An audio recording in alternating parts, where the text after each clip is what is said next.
ఈరోజు తనుజ సేవ్ అయిన తర్వాత కళ్యాణ్ని నాకు సార్ అడుగుతారనమాట. కళ్యాణ్ నువ్వేదో చెప్తానన్నావు కదా, ఏంటో చెప్పు అని చెప్పి వాళ్ళని యాక్టివిటీ రూమ్కి పిలిచి అడుగుతారు. ఆ ప్రాసెస్లో కళ్యాణ్ కొంచెం సేఫ్ ఆడాడు, లేకపోతే చెప్పాలనుకున్న విషయం చెప్పలేకపోయాడని మీలో ఎంతమందికి అనిపించిందో కామెంట్ చేయండి. నాకేమనిపించిందో నేను ఈ వీడియోలో చెప్తాను. అది తెలియాలంటే చివరి వరకు చూడండి. ప్లీజ్ లైక్ చేసి సబ్స్క్రైబ్ చేయండి. నాకు యూజువల్గా Kalyan is a genuine person. ఒక కామనర్గా వచ్చి అంతమందితో ఫైట్ చేసి ఆడిన అంటే అబ్బాయి మిగిలిన టైమ్స్లో చాలా తక్కువ మాట్లాడుతూ, బట్ స్టిల్ తనకున్న పరిధిలో తను చాలా జెన్యూన్గా ఉంటాడు. మీరు ఇమాన్యుయల్ని నిన్న నాకు సార్ క్వశ్చన్ చేసినప్పుడు కూడా, లేదు సార్ తన ఇంటెన్షన్ ఇదే అని ఇమాన్యుయల్ కోసం స్టాండ్ తీసుకొని తిన తప్పు అని చెప్పి తిన సారీ కూడా చెప్తాడనమాట. సో అలాంటి విషయాల్లో అబ్బాయి చాలా genuine and he is very deserving to be on top 1 top 2 అనిపిస్తుంది. కానీ ఈ పర్టికులర్ ఇన్సిడెంట్లో తనుజాకి నామినేట్ చేయాలనుంది. అంటే ఇమాన్యుయల్ ఏదైతే కళ్యాణ్ చేస్తాడని ఎక్స్పెక్ట్ చేశాడో, కళ్యాణ్ ఇలా చేస్తాడు లేకపోతే కళ్యాణ్ నామినేట్ చేస్తే ఏం రీజన్ చెప్తాడని వెయిట్ చేశాడో, యాక్చువల్లీ నేను కూడా అదే వెయిట్ చేశాను. అఫ్ కోర్స్ కళ్యాణ్ తనుజాకి బాగాలేదన్నప్పుడు సింపతి చూపించడం తప్పు కాదు. Because they are at the end of the day వాళ్ళిద్దరూ ఫ్రెండ్స్, వాళ్ళిద్దరికీ ఒక బాండ్ ఉంది and he genuinely likes her అనమాట. అది మనకి ఫస్ట్ నుంచి కనిపిస్తుంది. ప్రియా ఉన్నప్పటి నుంచి కూడా తనుజాని అంటే he has that soft corner అని అందరికీ తెలుసు. కానీ తానే కదా నామినేట్ చేస్తానని చెప్పాడు.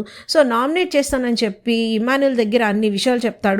మిగిలిన వాళ్ళతో మాట్లాడేటప్పుడు కూడా తను ఇప్పుడు వరకు చాలా బాగుంది, అసలు ఏంటి ఈ వీక్ ఇలా అయిపోయింది, ఇలా చేసింది, మరీ ఇంత ఘోరమా అన్నంత ఇదిగా మాట్లాడినప్పుడు అందులో ఏదో ఒక నెగిటివ్ పాయింట్ అయినా తనుజాకి చెప్పాలి.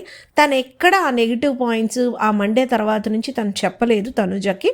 అండ్ ఇక్కడ నాకు సార్ అడిగినప్పుడు కూడా, సార్ నేను యాక్చువల్లీ నామినేట్ చేస్తే ఈ పాయింట్స్ చెప్దాం అనుకున్నాను, అవి తను ఇవి మార్చుకుంటే తనకే మంచిగా ఉంటుంది అని అనిపించింది. అండ్ తన హెల్త్ విషయంలో నేను ఇలా సఫర్ అయ్యాను సార్, నేను ఇలా ప్రేయర్ చేశానని చెప్పుండుంటే ఎక్సలెంట్గా ఉండేది. హీఈస్ జెన్యూన్ అన్న పదానికి తను న్యాయం చేసిన వాడు అని అనిపించింది. ఫర్ ద ఫస్ట్ టైం నాకు చాలా డిసప్పాయింటింగ్గా అనిపించింది. బికాస్ ఇన్ని రోజులు ఎలా అయితే ఇమాన్యుయల్ ఫీల్ అయ్యాడో that is the same feeling నేను ఫీల్ అయ్యాను అనమాట.